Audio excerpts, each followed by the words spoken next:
today you still have a real chance to turn your dreams into reality, to make yourself into exactly what you want to be, no matter who you are or where you start from. That's why we should be doing everything we can to make the most of the opportunities that have been given to us. But I also say take care, or maybe even beware, because the stuff that really matters can get buried under everything else. The right stuff can get smothered under all the plastic and shiny metal. And what you've got becomes a little less important than what you are. I'm talking about character now, the ability to inspire yourself that qualifies you, that gives you the right, that makes you worthy to lead others. Does it seem to you that a lot of people are succeeding these days without the benefit of a strongly developed character? It does seem that way to me sometimes, but I think some very positive signs are beginning to appear. We're starting to realize that we'd better remember what got us this far if we expect to go any farther. I think one of the sharpest distinctions between people is between the small percent who look words up in the dictionary and the overwhelming majority that don't. I looked up the word character in the dictionary. I learned the origin of the word, and then I just sat there for a minute and realized that in this case, the origin of the word just about says it all. Character is derived from the Greek word for chisel. And of course, a chisel is a sharp steel tool used for making a sculpture out of a hard or difficult material like granite or marble.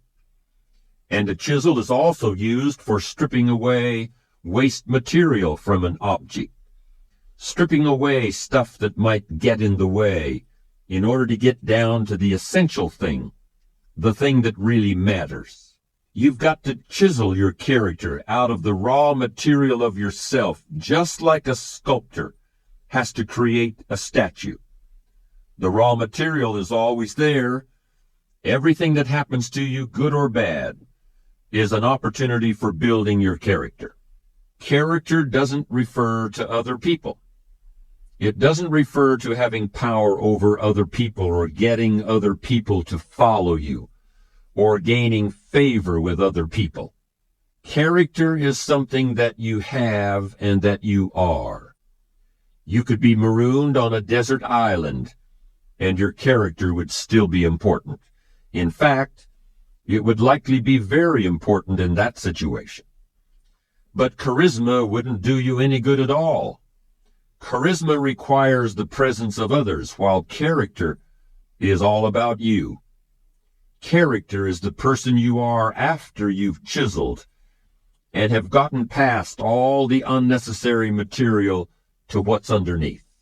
The person of character looks within for the true source of inspiration and energy.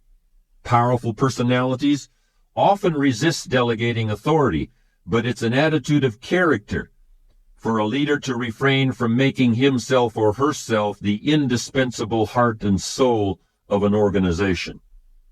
People of character are usually well loved by everyone around them, but they make it clear that their own first love is for the truth, even if it hurts. Character is the result of hundreds and hundreds of choices you may make that gradually turn who you are at any given moment into who you want to be. If that decision-making process is not present, you'll still be somebody.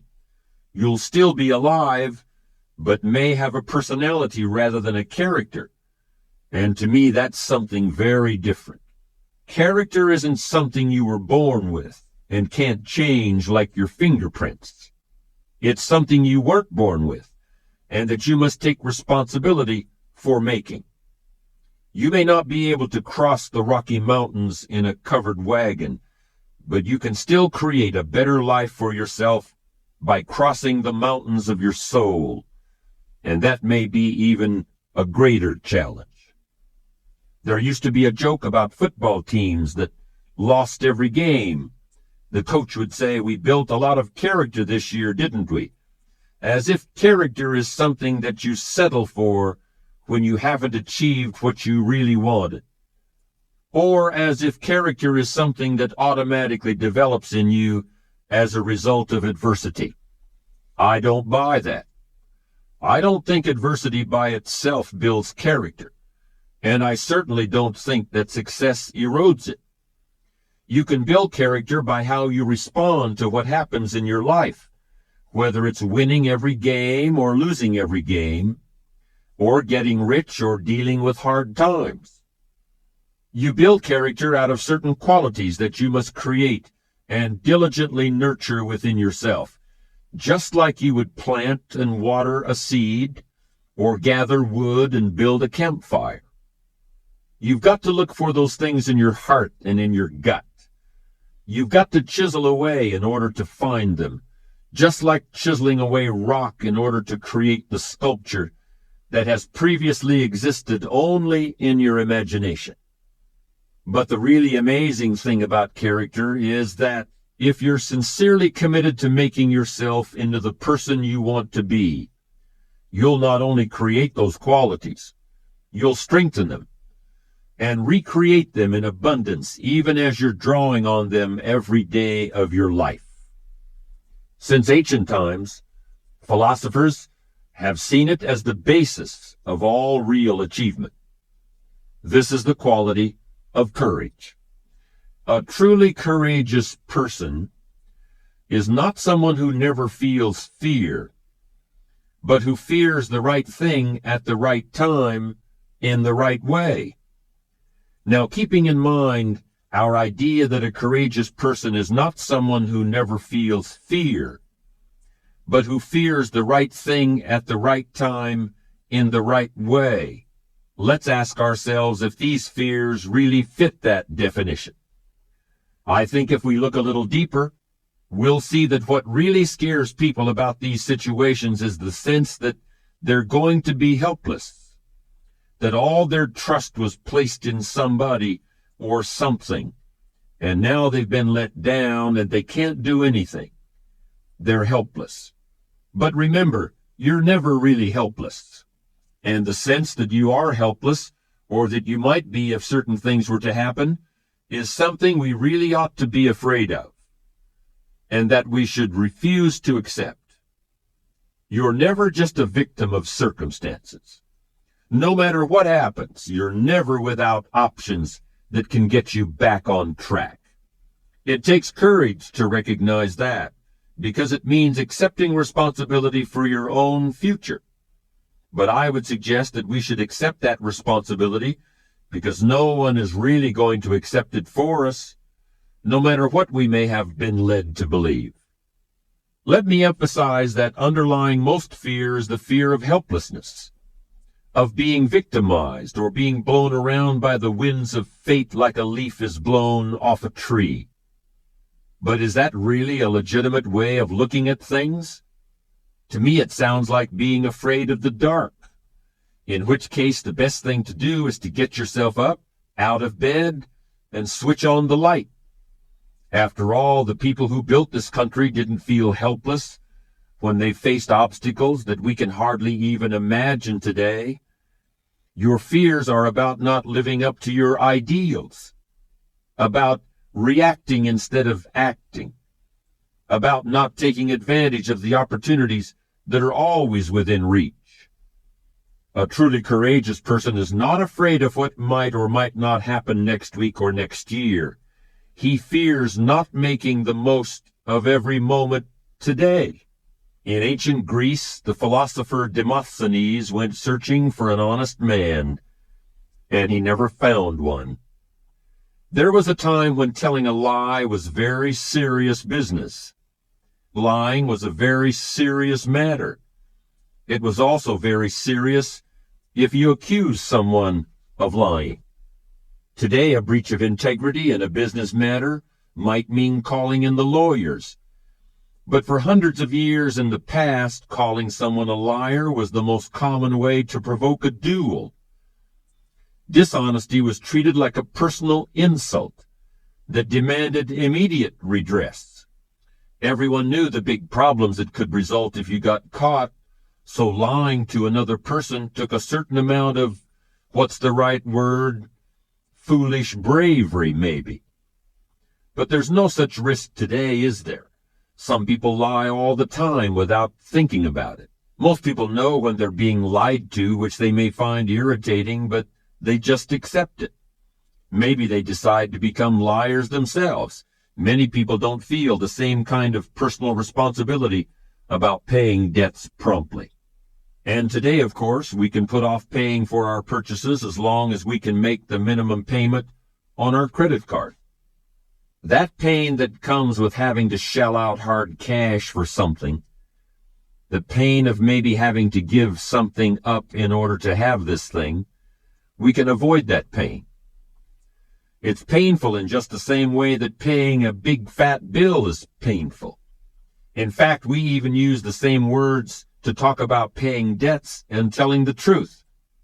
We may talk about somebody's word being like money in the bank. We talk about being held accountable, about having to account for yourself, about being called to account. If you've done something that you're really not proud of and you're called to account for it, what does that feel like? How do you handle it? What are your options when you've got to explain something that makes you uncomfortable? It's a bit like that moment of decision when the credit card bill comes every month. If you want to pay off the whole balance, there may be some pain and sacrifice involved. You may have to grit your teeth. You know that your life will be simpler in the long run, but it's going to hurt a little right now to pay off the new golf clubs or the new computer. Or how about the 60-foot yacht?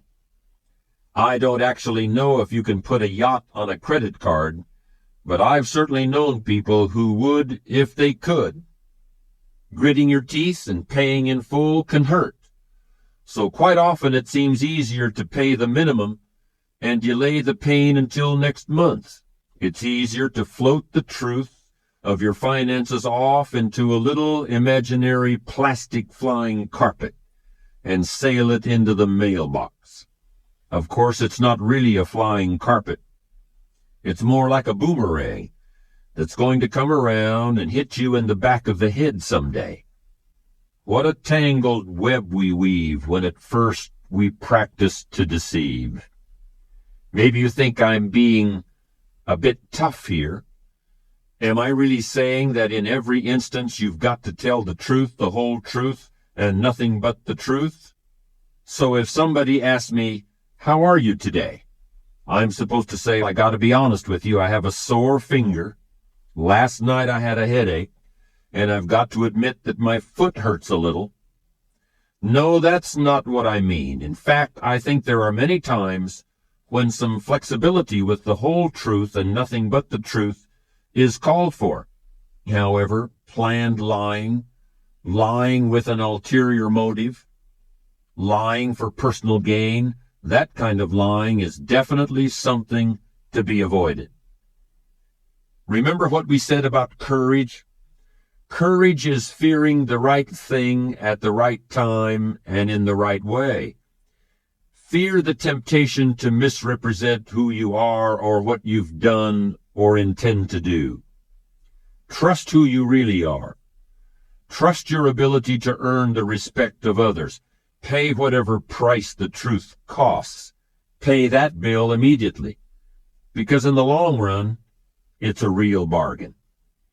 When you're in a leadership position, whether it's in a business or as the head of a family, honesty and integrity are not as important as money or shelter or a telephone.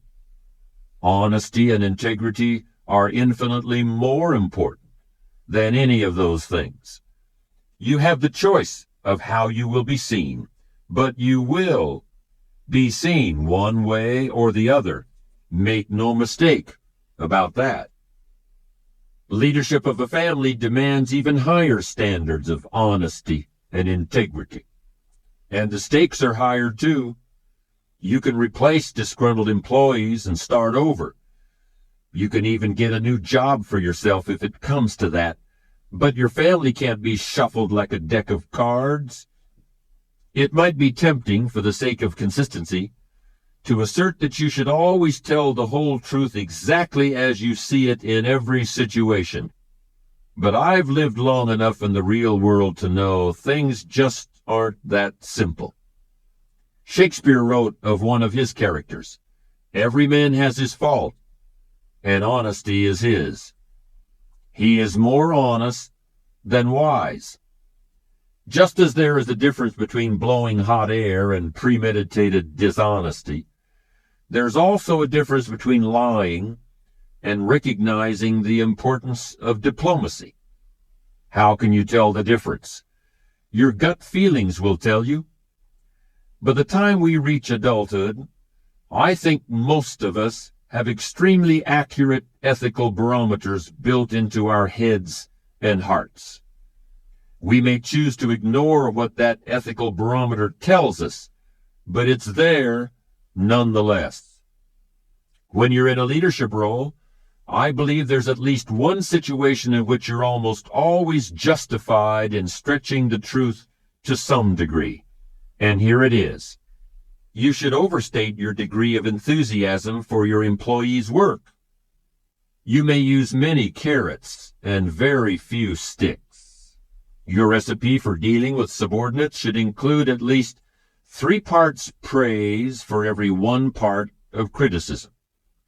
Will this stretching of the truth cost you respect? I don't think so. Will a little sugarcoating of your true feelings foster greater productivity, better work, and improved morale? Absolutely. And that conclusion is supported by a great deal of behavioral science research. Praise is one of the world's most effective teaching and leadership tools. Criticism and blame, even if deserved, are counterproductive unless all other approaches have failed. Vince Lombardi, the late coach of the Green Bay Packers, certainly deserved his reputation as a tough manager and a man of strong character.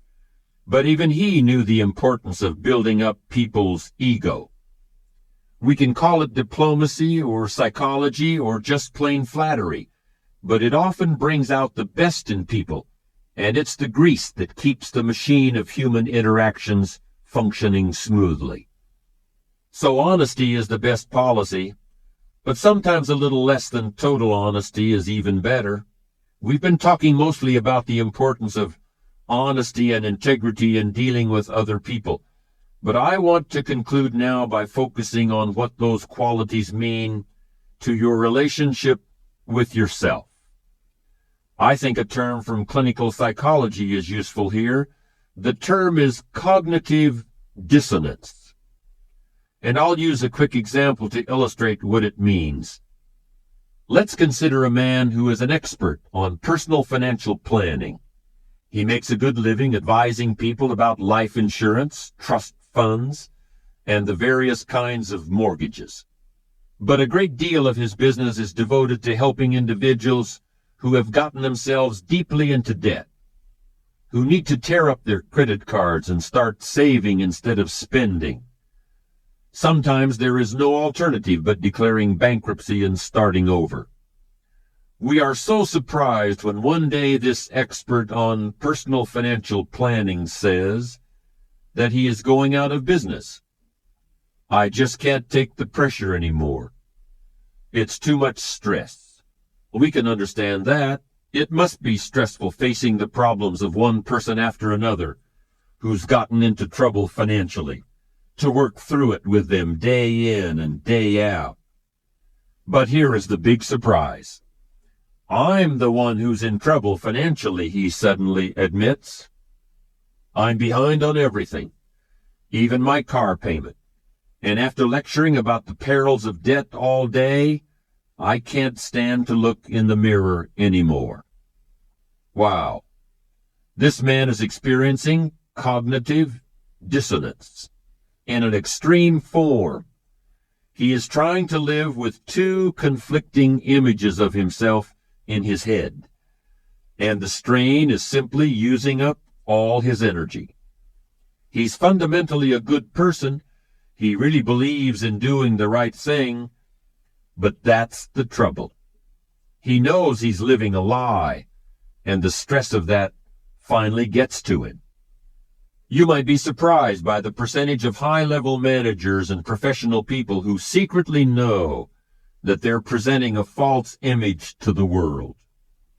The need to keep up appearances, the competition with peers, the pressure to make every year better than the last one, all this can make it very tempting to put on a mask. I'm not talking about just boasting here. I'm talking about creating a real split between what you're telling the world and what you know is the real truth about yourself.